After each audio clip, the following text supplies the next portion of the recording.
There was once a boy who was inquisitive, intelligent, and really enjoyed his time learning. Outside in his mother's garden, he would find many things, an assortment of flowers and bugs, and occasionally looking up at the sky, wondering what other wonders are yet to be discovered out there.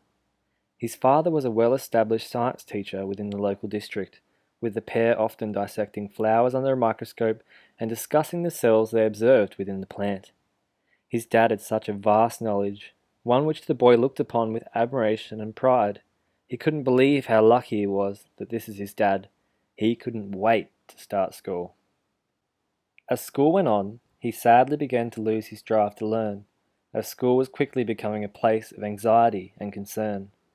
"Why can't you do this? All you have to do is follow the instructions to colour in. It's not that hard. Go back and do it again," said his disgruntled teacher.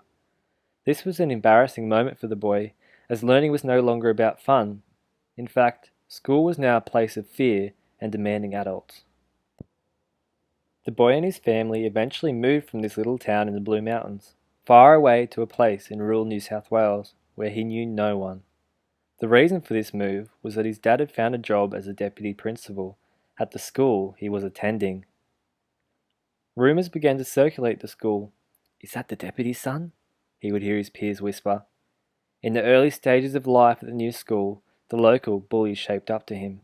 "So you're that teacher's son? You're so dumb. How is that your dad?" The bully began fighting the boy, though the boy didn't fight back in fear of tarnishing his father's good name.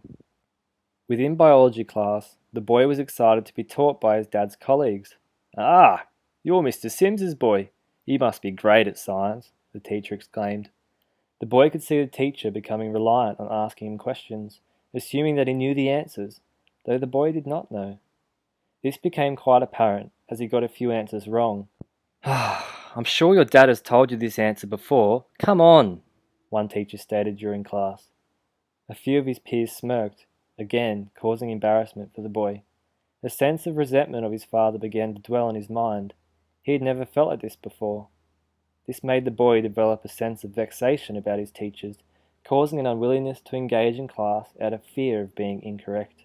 Although, throughout life, the boy had always enjoyed art, and within high school he felt that art was now the only thing he was good at. This was due to his teacher, Mrs. Winifred. She encouraged his work and interests. "Wow, your dad will be so proud of this. Look at this drawing, everyone." By doing so, Mrs. Winifred began to unpack the boy's virtual school bag, discovering his interests and slowly chipping away at his established dislike of school and teachers. This filled the boy with a sense of pride, promoting his feeling of not wanting to let this teacher down, nor himself. Science may not have been his strong point, like it was his father's, but he had realised art was now his place of comfort and enjoyment. Mrs. Winifred showed a lot of support for him, utilising his interests when she could to keep him engaged. This sense of pride within art re-established a sense of pride within his schoolwork in general. The teacher appeared unknowing that she had done this for the boy, though it was her kind words which he hadn't really heard from a teacher that kept his faith within education. This cultivated a sense of self-efficacy within his work, one which drove him to where he is today. In conclusion, the boy within this story was me. I loved school in my early years, though as school went on, I really struggled. These predispositions about me were that I would be this perfect child, though no one actually guided me towards becoming that. No teacher seemed to offer me a life jacket, which I now use as a metaphor, to stop me from sinking during high school. That was until Mrs. Winifred. She never partook in any deficit discourse towards or about me, turning around my perception of teachers as she utilised my virtual school bag to discover my interests and talents. It gave me faith that there are teachers who care, and that's why I chose teaching. I want to help students who felt in similar ways as I did, discovering their virtual school bag and not maintaining deficit discourse about troubled kids.